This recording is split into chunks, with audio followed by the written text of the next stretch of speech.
G-Sync. G-Sync. G-Sync. G-Sync. G-Sync. G-String. That would be a totally different video. Skip it up and that up.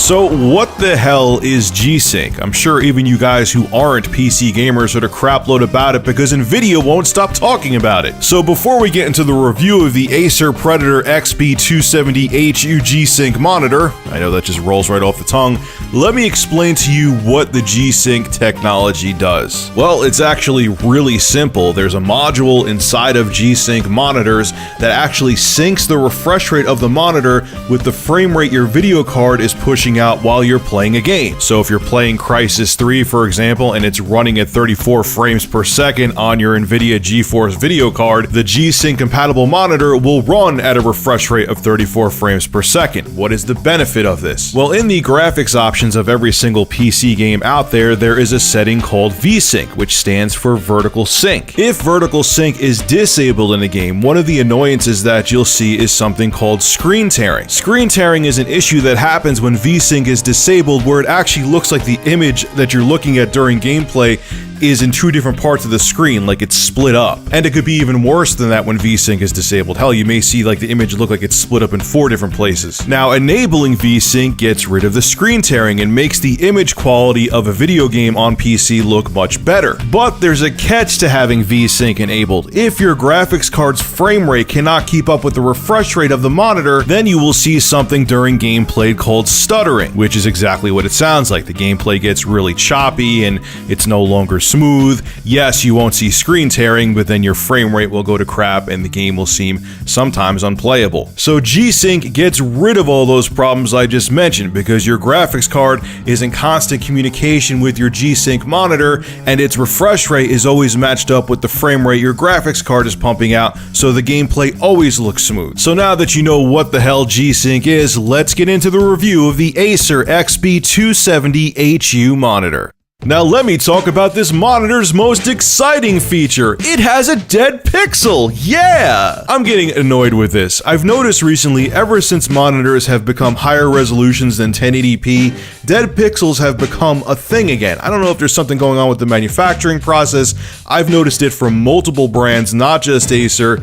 I thought dead pixels were a thing years ago and they resolved this issue, but I guess it's becoming an issue again. It's only one, and I'm not going to completely rip Acer apart because of it, because like I said, it's not the only brand I noticed that's having this issue with dead pixels, but it's something I had to discuss because it seems to be becoming a problem again. I thought we got past the whole dead pixel thing years ago, and it's really annoying. But anyway, let's actually look at the monitor now. So first and foremost, this is an IPS display, meaning that you're going to have great viewing angles and good colors. I've used this monitor at extreme angles to test it that you're never going to use it at, and the colors still look accurate. The picture doesn't get dark, so you know, if you're just sitting right in front of it, you're definitely going to enjoy it because no matter where you put your head, everything's still going to look good on the screen again because it's an IPS panel. Now, this is not a 4K G-Sync monitor. This is a 1440p monitor, so you're going to get 2560 by 1440 resolution max. So if you're looking for something that's 4K and G-Sync, this is not the monitor for you. It has a 1000:1 contrast ratio, and its response time isn't the best out there when it comes to gaming monitors at 4 milliseconds,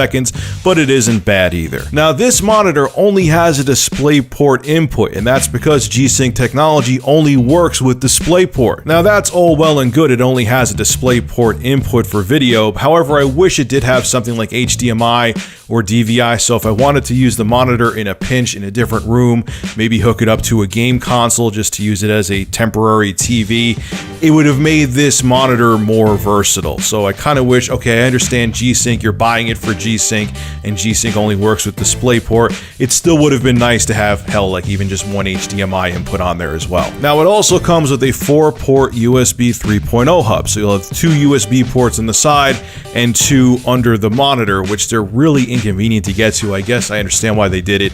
So if you want to have cables out of the way and do better cable management and you want to hook up like maybe a mouse or a keyboard to it, fine, but they're really inconvenient to get to. I wish all 4 USB 3.0 ports were on the side. It would have been much easier and more convenient. Now also, the refresh rate of the XB270HU is 144 Hz, so everything on the screen, whether it be gameplay or you're just on the desktop, is going to look super smooth. There's also this weird mode called ultra low motion blur, which is supposed to decrease motion blur significantly.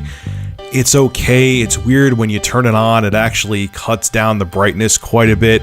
That's to reduce flickering and make things look less blurry on screen when there's a lot of action going on. You can't use it when G-Sync is enabled, first and foremost, and secondly, everything looks too dark. I really didn't enjoy that mode too much. It's nice that they included the option to decrease motion blur, but you're not going to use it. At least I didn't. And last but not least, this is the most exciting feature of this monitor. Asus, are you listening? Yes, I said Asus. They have the settings and menu buttons right on the front of the monitor! Yeah! I don't understand why companies like Asus do this. Acer, you're smart, thank you. The settings buttons are right in the front. I could see them, I could touch them, I could go through the different menu options easily. Asus, my Asus 4K monitor, I gotta put my hand behind it. It's like virtually impossible to go through the settings. To monitor manufacturers, this is a common sense thing, okay? Put your buttons on the front. Don't make it impossible to change settings and go through the menu. Thank you, Acer, for having common sense. So, okay, Rich, we get it. You went through all the features of this monitor. How does it perform as a G-Sync monitor? Do games look good on it? And the answer is yeah. You're not really going to be able to see it on the screen, even with my good camcorder, but you don't see any screen tearing. There is no stuttering. Games look great. I'm pretty blown away by G-Sync technology. I was skeptical of it at first, but now I can't go back to playing games on a regular monitor. Now, in general, do I recommend the Acer XB270HU monitor?